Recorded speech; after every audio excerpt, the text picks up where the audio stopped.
일상에 바쁜 여러분들을 대신해서 지식과 인사이트를 정리해드리는 매일 독서, 매일 인사이트입니다. 타이탄의 도구들 이 책은 그 1장이 세상에서 가장 성공한 사람들의 비밀이고 2장이 세상에서 가장 지혜로운 사람들의 비밀이에요. 1장에 대해서는 하나도 빠짐없이 지난 1부하고 2부에서 다 살펴봤습니다. 그리고 이제 2장을 살펴볼 건데 2장은 모든 것을 다 살펴보기에는 좀 무리가 있을 것 같고 또 그렇게까지는 안 해도 될 것 같아요. 그래서 2장에서는 꼭 한번 참고해 볼 만하다 이런 것들만 선별해서 정리해 드리도록 하겠습니다. 그리고 타이탄의 도구들은 오늘까지 해서 총 3부로 마무리를 짓겠습니다. 알랭드 보통의 이야기인데 진정한 성공이란 평화로운 상태에 놓이는 것이다. 성공에 대한 정의는 사람마다 매우 다양하겠죠. 근데 보통은 성공을 평화로운 상태라고 정의하고 있습니다. 저도 이러한 부분에 대해서 과거부터 많은 생각을 해본 적이 있는 것 같아요. 성공은 peace of mind, 마음의 평화가 아닐까 그런 생각을 해봤습니다. 이 타이탄의 도구들도 마찬가지로 우리나라에서는 뭔가 이 경제적 성공 이런 것들을 향해 나아가는데 도움을 주는 자기계발서다 이렇게 좀 인식이 많이 되고 있는 것 같은데 미국에선 그렇지 않죠. 이 팀 페리스가 미국에서 팟캐스트 1위 진행자고 많은 구독자들과 함께 이런 유명 인사들, 타이탄이라고 여겨지는 이런 사람들을 인터뷰하면서 진정한 삶이 무엇인가, 삶의 어떤 진정성 이런 측면에서 발견하고 발굴하고 그런 것들을 함께 공유하는 그런 측면이 강한 축제 같은 그런 책인 것 같아요. 그래서 이 책을 통해서 성공에 대해서도 각자가 어떠한 정의를 내릴 것인가 그런 것들을 만들어 보는 데 있어서도 좋은 참고가 되지 않을까 이런 생각을 해봤습니다. 불안, 알랭드 보통의 불안이라는 책이 있죠. 불안에서 벗어나는 가장 좋은 방법은 지금 이 순간의 좋은 일에 감사하는 것이다. 감사하는 것도 나왔네요. 우리 얼마 전에 최강의 인생에서도 살펴봤죠. 하여튼 중요한 건 우리에게는 제한된 시간만 있다는 거죠. 그러니까 그 시간을 불안으로 채우느냐, 기쁨으로 채우느냐, 평화로 채우느냐. 우리의 뇌는 멀티태스킹이 불가능하니까 불안을 제거하기 위해서는 불안을 없애야지 하는 것보다는 우리에게 제한된 시간을 다른 것들로 채워놓으면 당연히 이제 불안이 들어올 틈이 없겠죠. 가장 좋은 방법이 이 순간의 일에 감사를 하라는 거죠. 지나가다가 꽃이 피어 있다, 그런 것들 보면서 감상도 해보고 아주 작은 좋은 일이 있었다 그런 것들에 또 감사도 해보고 알랭드 보통은 인간은 너무 나약한 존재이기 때문에 운명의 여신의 작은 액션 하나만으로도 우리는 어찌할 수 없는 피해를 입게 된다고 이야기하고 있습니다.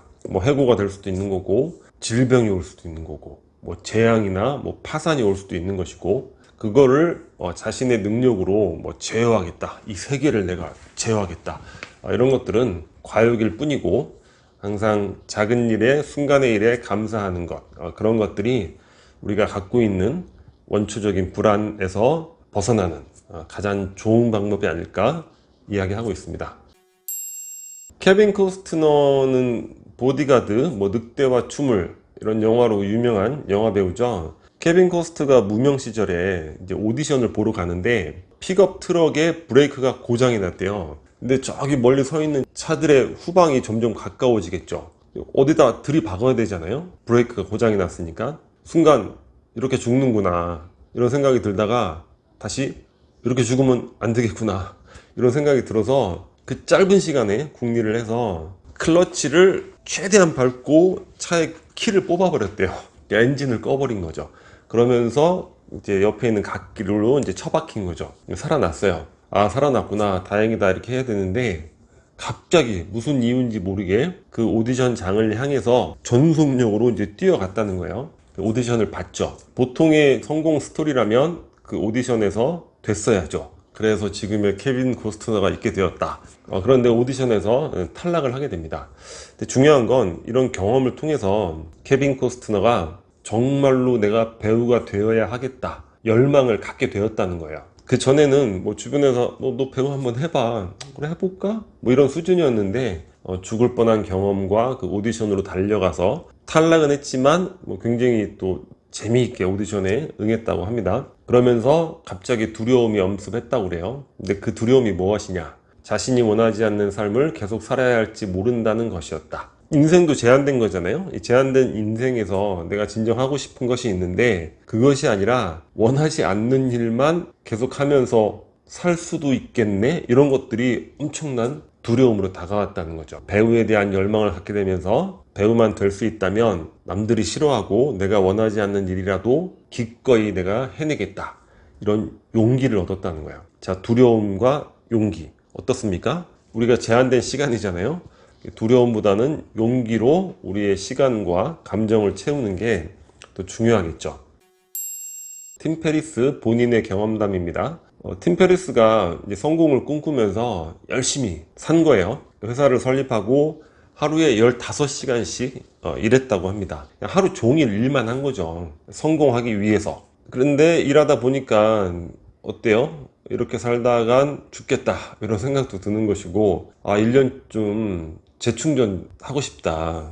너무 심신이 지치니까. 근데 그때 떠오르는 생각이 어떤 거였냐면 내가 떠나면 회사는 망할 것이고 회사가 망하게 되면 뭐 투자자라든가 여러 관련된 사람들 또는 관련된 업체들로부터 소송을 당할 것이고 나는 파산할 것이고 여행지에서 노숙이나 하다가 지나가는 개한테 얼굴이나 물리고 뭐 그런 비참한 상상을 계속 하는 거죠. 그때 그 철학자 세네카의 글을 읽게 되었다는 거예요. 그러면서 엄청난 그 영감을 얻게 되었다고 합니다.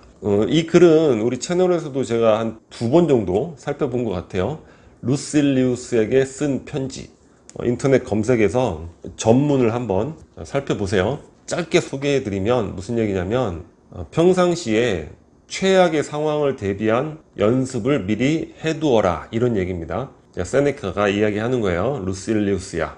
자, 지프로 만든 잠자리, 그냥 길거리에서 노숙하는 거죠. 남루한 옷차림, 싸구려 음식, 그런 것들을 경험해라. 행운의 여신이 친절할 때 미리 강해지는 연습을 해라. 그러한 연습들을 하다 보면 실제 어려움이 닥치고 빈곤이 닥쳐도 위축되지 않는다. 자, 소량의 음식으로도 기쁨을 거둘 수 있고, 자, 인간의 평화로움이 과연 부와 안락함이라는 그런 행운의 여신에 좌우되지 않는다는 사실을 알게 될 것이다. 엄청 충격을 받은 거죠, 팀 페리스가. 그래서 이런 연습들을 주기적으로 하게 됩니다. 옷 한 벌, 이렇게 청바지에 하고 티 하나로 2주, 3주 살고 무료로 잠잘 곳 이런 걸 연결해주는 그런 어플 있죠. 그런 것만 이용해서 잠도 자보고 밥도 이제 쌀만 먹거나 뭐 콩만 먹고 궁극적으로 이제 단식을 또 훈련을 하게 됩니다. 이런 실험을 하다 보니까 굉장히 행복해지는 걸 느낀다는 거예요. 그리고 어떠한 리스크가 와도 내가 감당할 수 있겠구나. 그러니까 가난을 연습함으로 인해서 더 큰 자유를 얻게 된 거죠. 그래서 실제 회사를 떠나서 재충전의 시간을 갖게 됩니다.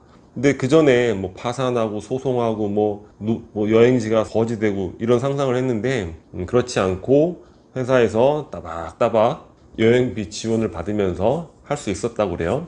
최악의 상황이 와도 내가 갖고 있는 역량으로 다시 원점에서 시작할 것이다 이런 각오를 갖고 있었는데 또 회사는 나름대로 또 잘 되고 그런 상황을 맞이했다고 합니다. 그래서 항상 이 루실리우스에게 쓴 편지를 반복해서 읽고 있다고 그래요.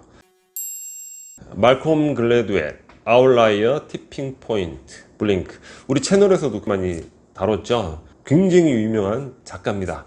저널리스트이면서 아주 세계적인 작가죠. 팀 페리스가 말콤 글래드웰에게 물어보는 거예요. 아니, 너무 이런 좋은 책도 많이 쓰시고 대단한 그런 글솜씨가 있으신데 어떻게 글을 그렇게 잘 쓸 수 있습니까? 말콤 글래드웰이 뭐라고 하냐면 그냥 다양한 문장을 만들으라는 거야. 시작 문장을. 왜냐하면 보통 작가들이 이제 글을 쓰거나 또는 우리가 일반인으로서 어떤 또 글을 쓰려고 할 때 시작하기가 어렵죠. 첫 문장을 쓰기가. 그냥 커서가 껌뻑껌뻑 보면서 계속 그 시작 첫 문장 하나 만들려고 많은 시간들을 허비하게 되죠. 시작도 못하고 에너지만 소진되고 그러면서 뭐 지레 포기하게 되는 그런 결과로 이어지는 거죠. 근데 말콤은 다양한 문장들을 쓰라는 거예요. 그러면 그 중에서 하나는 시작 문장이 되는 거고 나머지 문장들은 이야기의 실마리를 이어가는데 굉장히 그 도움이 된다는 거죠. 뭐 중간 문장으로 쓸 수도 있는 것이고 그래서 처음부터 완벽하게 전체 체계를 설정하고 해 나가려고 생각하지 말고 다양한 문장으로 접근해라. 파울로 코엘료, 연금술사로 굉장히 유명한 작가죠. 아주 세계적인 작가입니다. 팀 페리스가 또 물어봐요. 아니 어떻게 해서 그렇게 좋은 작품을 쓰십니까? 근데 코엘료가 얘기를 해요. 글을 쓰는데 일단 책상에 앉으면 뭐 이메일도 체크하고 그 로그인 페이지에 기사들 뜨잖아요. 기사들도 클릭해보고 하다 보면 한 3시간 정도가 후딱 지나간대요. 글을 써야 되는데 하면서 계속 미루기만 한다는 거죠. 자기 자신도 그 미루는 습관을 멈출 수가 없대요. 그렇게 3시간 미루다가 그래도 내 자신에게 너무 체면을 구기지 말자, 너무 내 자신에게 실망감을 주지 말자 해서 3시간 미뤘으니까 30분 동안만 글을 써보자. 30분 동안 글을 쓰는데 또 글 쓰는 걸 멈추지 못해서 한 10시간씩 계속해서 글을 쓴다고 합니다. 무슨 얘기냐면 우리가 생각하는 뭐 대단한 작가들, 뭐 위대한 작가라고 하는 사람들, 처음부터 뭐 시작부터 아까 말콤 글래드웰 얘기처럼 시작부터 딱 설정하고 뭐 그런 게 아니라 다양한 글을 쓰는 것이고, 코엘료처럼 똑같은 거예요. 항상 뭐 이거 했다가 저거 했다가 계속 미루다가 그러다가 그냥 시작을 하는 거죠. 그걸 극복하고. 그러니까 매일같이 이런 찌질한 습관들이 있지만 이런 것들을 매일같이 극복하기 위해서 노력하고 있는 그런 것들이 또 반복되는 모습이라는 거죠. 조코 윌링크는 전설의 군인입니다. 네이비실 출신이고 훈련관으로서 미국 부대에서 가장 많은 훈장을 받은 그런 부대를 키워낸 그런 군인이죠. 이런 이야기를 해요. 규율이 곧 자유다. 근데 들으면 딱딱하게 느껴지죠. 뭐 군인이니까 이게 무슨 역시 규율을 지키라고 얘기하는구나. 근데 내용을 보면 우리가 흔히 얘기하는 습관이라든가 루틴을 갖자, 이런 개념하고 똑같은 거예요. 자, 자유의지를 드높이고 성과를 끌어올리려면 일관된 규칙이 필요하다는 거예요. 자유로운 의사결정을 한다는 명목으로 끊임없이 이제 뭘 해야 하지? 아침으로 뭘 먹지? 등을 고민하는 건 오히려 사람을 무기력하게 만들 수도 있기 때문이다. 이거 뭡니까? 우리 굉장히 많이 살펴봤죠. 우리 뇌에서, 의식에서, 중앙관리자 모드에서 처리할 수 있는 용량은 제한이 돼 있다고 했죠. 그러니까 불필요한 선택에 에너지를 낭비하지 말라는 거죠. 그래서 저크버그가 맨날 티만 입고 스티브 잡스는 뭐 터틀넥에 청바지만 입고 그런 습관과 루틴을 만들으라는 거죠. 그러니까 불필요한 일에 우리에게 제한된 그 뇌의 에너지, 의식의 영역에 부여된 그런 에너지를 소비하지 말라, 이렇게 이야기하는 겁니다. 그런 관점에서 동일하게, 하지만 다른 차원에서 또 이러한 느낌들을 가져볼 수 있겠죠. 마이클 버비글리아는 뭐 영화, 연극, 뭐 다재다능한 분야에서 활동을 하고 있는 분이라고 그래요. 근데 이분의 특징이 뭐냐면 타인들과의 약속은 굉장히 잘 지킨대요. 근데 자기 자신과의 약속은 잘 지키지 못한다는 거죠. 그래서 어떠한 적용을 했냐면 본인 이름이에요. 마이크. 본인에게 본인을 얘기하는 겁니다. 마이크, 너하고 약속이 있어. 자기 자신과 약속을 한다는 거예요. 그러니까 타인과 약속을 잘 지키듯이 대상화 시키는 거죠, 자기 자신을. 그래서 내일 아침 7시에 패들러 카페에서 너하고 약속이 있어. 이걸 그냥 무슨 알람 설정 이런 거 하지 말고 글로 쓰라는 거죠, 메모지로. 시각화를 해야지 실행력이 훨씬 높아진다고 합니다. 근데 이 마이크는 이러한 방식으로 굉장히 큰 효과를 봤다고 그래요. 아마 여러분들 자신을 되돌아보면 그런 경향을 가지신 분들 꽤 있어요. 남들하고의 약속은 아주 잘 지킵니다. 잘 지키는데 자신과의 약속, 그러니까 자신의 어떤 의지 이런 것들은 잘 지키지 못하는 경우가 있죠. 그런 경우라면 자신을 어떤 객체화해서 그런 객체화된 자신과의 또 약속, 이런 식으로 또한 실행력을 높이는 방법, 굉장히 유용하지 않을까 이런 생각이 듭니다. 자, 마지막으로 타라 브렉의 글을 한번 참고해 보도록 하겠습니다. 서양의 대표적인 불교 사상가고 명상 전문가라고 그래요. 마라에게 차를 대접하라. 마라라는 거는 불교 용어인데 기독교로 치면 사탄 뭐 그런 거죠. 마라에게 차를 대접하라. 인간의 삶은 여인숙이다. 매일 아침 새로운 여행자가 찾아온다는 거예요. 기쁨, 슬픔, 비열함, 이런 것들을 다 환대하라는 거예요. 환영하고 환대하라.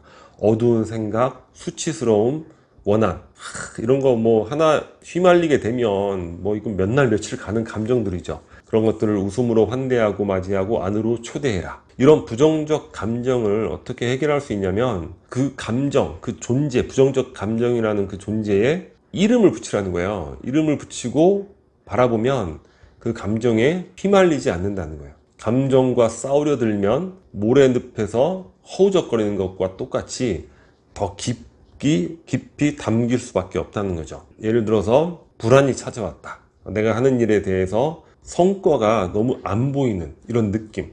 거기에 이제 명명을 하는 거죠. 아, 이게 또 찾아왔구만. 그걸 하나의 이제 손님으로, 객체로 생각하면 그 감정에 휘말리지 않고 쉽게 극복해 나갈 수 있다고 이야기를 하고 있습니다. 타이탄의 도구들. 저자인 팀 페리스가 고등학교 시절부터 엄청난 메모광이었다고 얘기를 해요. 그리고 많은 애청자들과 함께 팟캐스트를 운영을 하면서 많은 피드백을 받은 거죠. 어떠한 누구를 인터뷰해 주세요. 그러면서 많은 이들과의 인터뷰한 이후에 어떤 성찰과 메모들, 이런 모든 내용 중에서 핵심적인 내용만 선별해서 엮은 책이 바로 이 책이라고 합니다.